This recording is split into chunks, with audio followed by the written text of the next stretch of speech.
Maybe we could do it this Friday? Yeah, that sounds fun. Okay.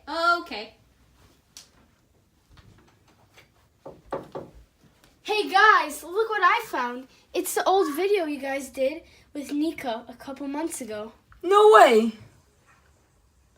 Good morning, everybody, and welcome to Channel 9 Nikka News. I'm Hillary Clinton. And I'm Donald Trump.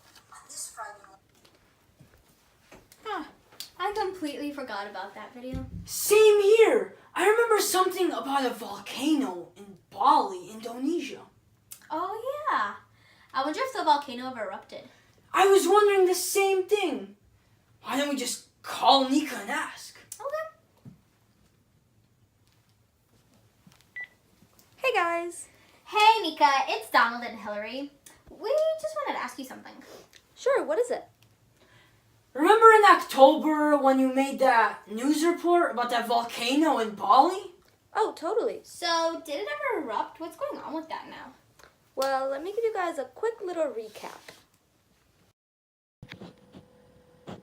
In August of 2017, residents of the Karamgasan Regency in Bali, Indonesia, began receiving reports that volcanic earthquakes were received around their local volcano, Mount Agung. It was no surprise to see that the activity of the volcano was up, as it's located in the Ring of Fire, a geological zone in the basin of the Pacific Ocean that features the most active volcanoes, ocean trenches, and tectonic plates. But the activity of the volcano kept increasing, and by late September, the Volcanological Survey of Indonesia government agency raised the danger of the volcano to a level 4, the highest level. The Indonesian National Board for Disaster Management, or BNPB, quickly began evacuating residents that lived within a 12-kilometer radius of the volcano. The volcano was tracked for months and remained a level 4, as Indonesians resided in small evacuation centers with little resources and terrible living conditions. On October 29th, a couple days after my original presentation, the volcano was lowered to a level 3, and some residents began going back home. Until November 9th, when the level was raised again and over 140,000 residents evacuated the area.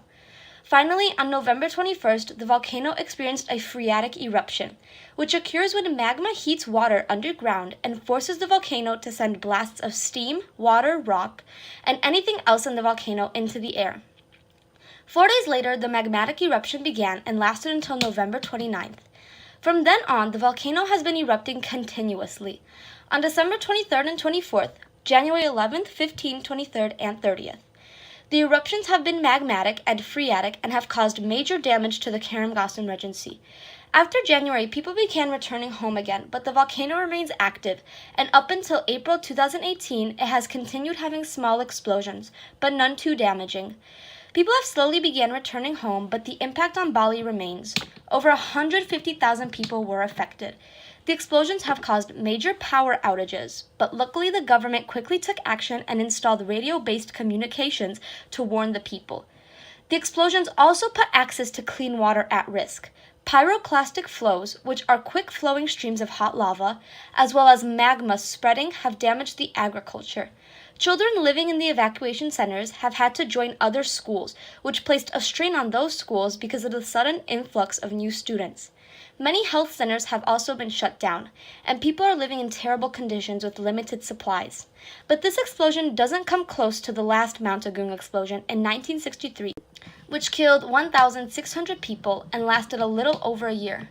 Yet the people remain hopeful.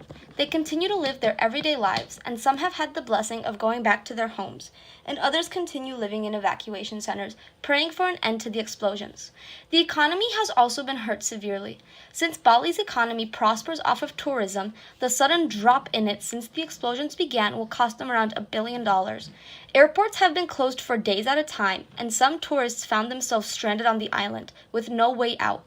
But since the drop of activity, the tourism has begun to rise again and will hopefully increase enough to support the economy of Bali. Since the end of January, reports of the volcano's activity have significantly decreased and will hopefully end soon. No matter what damage the volcano has caused now, it can't bring the hope of the people down, and it most definitely won't stop them from living in their beautiful Bali. Wow, that was a lot. Yeah, those poor people were living like yo-yos, going back between their homes and evacuation centers. Right? But we're glad that things are looking up for the people of Bali. I'm glad too. Thanks for the call, you guys. If you ever need any news reports, you have my number. Well, that's all from us. I'm Hillary Clinton, And I'm Donald Trump. and due to my retirement, And my impeachment. this will be our last news report for the Academy class of 2020.